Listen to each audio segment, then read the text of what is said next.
Welcome back to the Crypto's Key conversation. I got a lot I need to get through in this video. It's a lot of stuff happening. I want to start with this one from Crypto Eddie. It says, it happened again just after we have an intervention by Dr. Rosalind Layton. A Forbes article, quote, why the SEC treats Ripple and Ethereum differently was removed in the last hour. This is turning into a real dogfight. So then she put up this Forbes thing and it says this page no longer is active, right? Crypto Law had put this up. It says the Rosalind Layton article that Forbes removed last night has been captured in full below. So Kevin Smith had put up all the different screenshots here, so you can come into Kevin Smith's and check this out as well.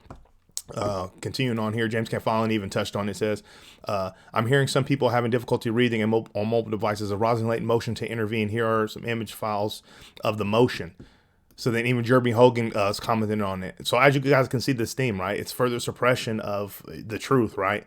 Jeremy Hogan says Forbes' own Rosalind Layton has filed a motion opposing SEC's request to hide him and emails documents from the public. I love how the very first article she cites in her brief is crypto law expert suggests SEC likely to lose case. Well played. Here's the thing: is this is all great and dandy, but like look what's happened. I mean, it's God bless people that have been capturing it, or, you know, that whether it's a Wayback Machine or whatever they're utilizing to get it, whether they screenshot or not. I'm just glad that we have access to it. Even digital asset investor here saying, so Rosalind Layton Forbes article exposing the SEC's preferential treatment of Ethereum over Ripple gets taken down. There are no coincidences. And we just talked about this on the video yesterday. There's no coincidences, and it's the truth. I mean, let's just click into these and see what he's putting up here. Oh, why am I zoomed in so much? No longer active. I mean, look at this. The wild thing for me is, you know, it's just the blatant corruption, and just how dumb do they think we are? Do they realize that the internet is forever lasting? They can try to take things down. There's people, investigators out there that are, you know, using Wayback Machine, you know, screen capturing things. So things are going to be out there, and all it's doing is strengthening, you know, our case in defending ourselves when it comes to this blatant corruption and favoritism when it comes to the crypto market in particular. But this is just exposing, you know, these powers that be in these, you know, mainstream media outlets for who they truly are. They're not out there, you know, to inform the people. They're there to keep the incumbents in power. This from Stuart Autorati says, reminder that the agency authority rests, quote, on laws and regulations, not on personal beliefs of political motivations. Regulatory threats, undue process, coercion, and intimidation have no place. And that's the 2019 FDIC statement ending Operation Checkpoint. Man.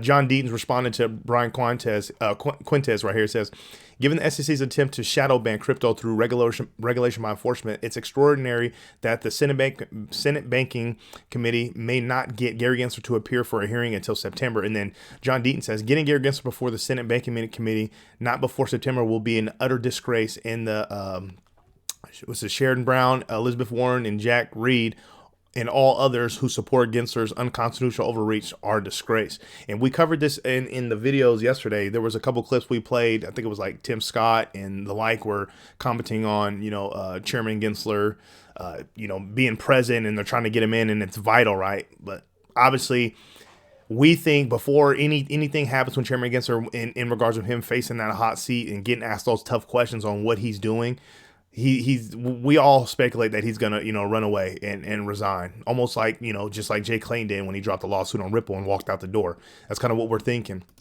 I really like JV's approach to a lot of things, because he kind of sees, like, he looks at it from all different perspectives, and he doesn't just go with the you know, the narrative or the crowd. So he's responded to Brian Quintez's tweet here, and he goes, this is all theatrics. They are all in this behind Gensler. Our government doesn't want anything threatening the dominance that comes behind the USD.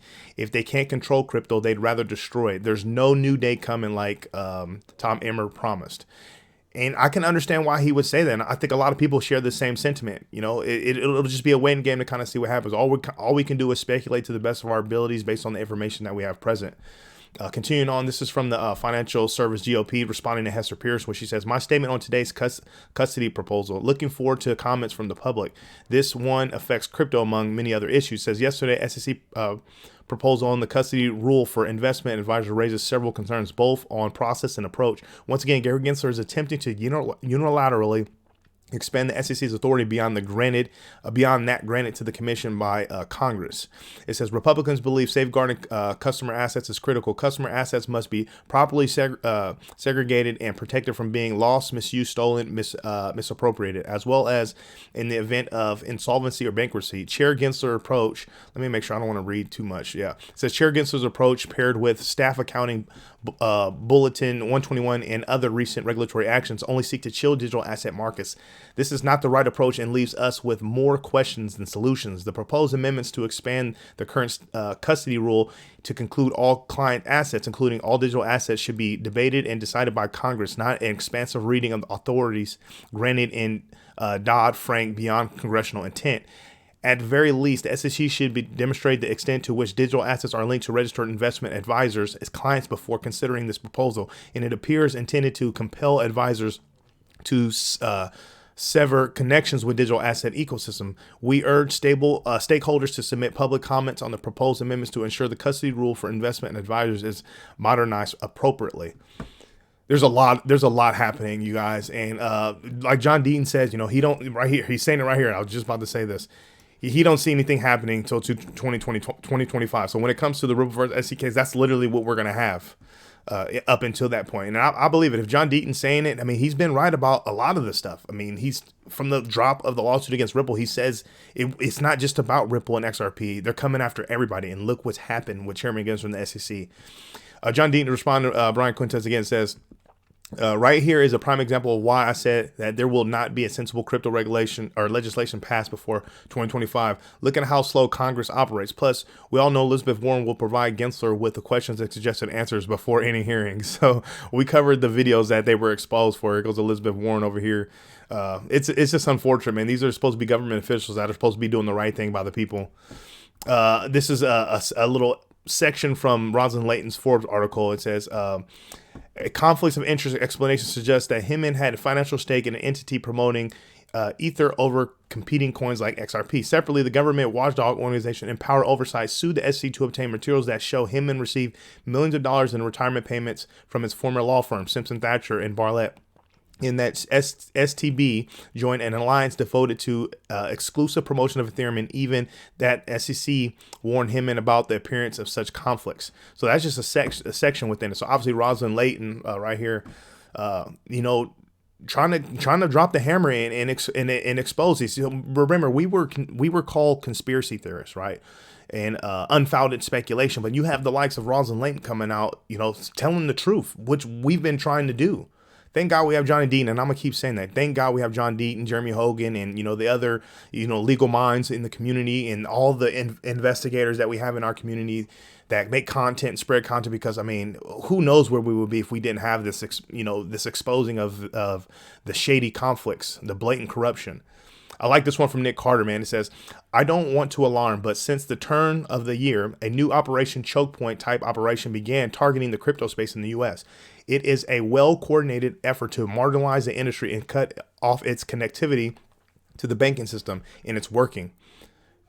Piece with a summary of what's going on coming soon. Tether and offshore havens, more pro-crypto jurisdiction will be winners here. U.S. will consider to be a loser. Summarize everything in an article out. So, I mean, Nick Carter hit it on the head here, man. There's no coincidence here, man. And from my opinion, based on the evidence that's been presented and what I've been seeing, I wouldn't be surprised if if everything's connected. There's this giant web of just this ploy or this game plan, if you will, that was set up by government officials and the powers that be to get a hold on this and control it and hinder the space so they can control the narrative and have a bigger piece of the pie. I wouldn't be surprised at all. Just a waiting game. This is John Deaton responding to Mike Sillig here. It says, SEC complaint against TFL and Do Kwon alleges that Luna and UST are securities. In the novel theory, the SEC not only characterized UST as an investment contract, but a security because it could be exchanged for a security. It says, under this theory, nearly anything can be a security. And that's the problem. John Dean goes, I haven't had time to read the SEC's complaint, but if this is true and the SEC claims a stable coin is a security because it can be exchanged or converted into a security, it is one more example of the SEC making crap up as they go. Straight up, 100%. And here goes JV, another solid one. So he's responding to Library here. And Library says, the regulators and politicians who want to destroy cryptocurrency aren't playing by the rules. The people who want to keep cryptocurrency alive have to understand this and shouldn't play fair in return. JV says, I believe they all want to destroy it. Some just want to play the good politician regulator role to remain favorable in the eyes of the voters. They know crypto equals clicks and attention. So why not get good pub from it? 100%. I totally agree with JV here, man. It's just unfortunate, man. They're playing the game. That's exactly what they're doing.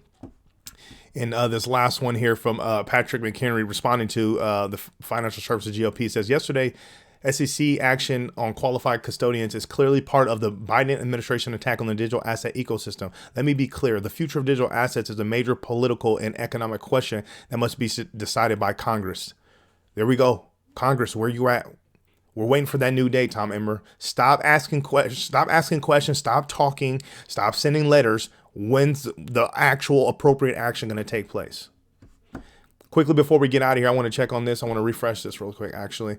Coming to CoinGecko, we're currently sitting at a $1.13 trillion market cap, currently down 2.5% for the day. So obviously we had a little bit of bump up yesterday, but we're down 3.6 for BTC, sitting at 23,725, Ethereum sitting at 1655, and then XRP sitting at 38 cents.